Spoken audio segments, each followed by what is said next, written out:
Kenya mener mala kenasen content barosh me bajeling biya kamal kenur online tv guas me biya leri biya ke linkedin ke tong internas ban raj me baranjeling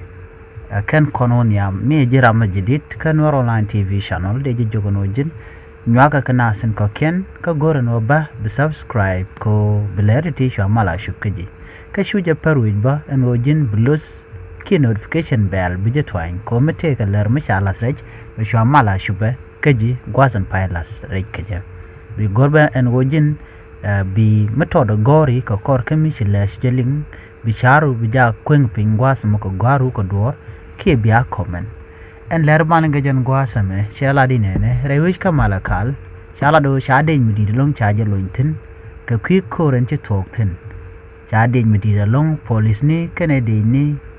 South Sudan tungwan chala rewich ko de mal der shuben rewich kamala kal ban ler ma ban je chuling agwa ka do badanen ci to ko je chikam nen yanamo rewich kamala kal janna wichar telerin mudeten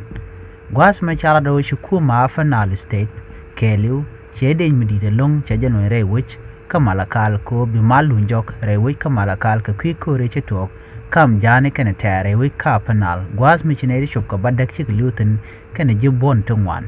ke jibon tere korodien are ko matoka ka pashoda ka shune tungwan long shu ka pot ne tu wona ka kisni shu kan porai dor ken ka dwalen ko dong te kri mde ka jek ko are ka ji toga shawaba shu mani unimis ke kam dana tana stekaten ko shine tungwan long shi ka dwal ko dong de kor moda wa wonyam re wuchin wini shi kuma shela no shene tungwan long atla de ni ba tingna ba de gang chakala sleden tama ko she gor no bele te ka kore ti beto ke de na le dwal sha business ne dial sha galep shit ke tumne sha galep ko shina sur elen tin kon lat ke re wish ka panal ana panal state te ka rol tungwan la to ko long shir kan tat kane anuare ka kor gwa se dan chi karo alan tama shi glo alba ka jang re wishin wini kamala kal ke ka panal state shi kwar nan tu ko am shela do ba mala mo be jaratin ko tel ko din medela tok bari tun kon tin da kana ki tin jagana ko be ka te rol kam niken ba ko wuj neme jan dan din ling ban le ni jek ka ler mo din chu je paru jeno jin bi tan yakana san ka ken chu je paru jeno ba bi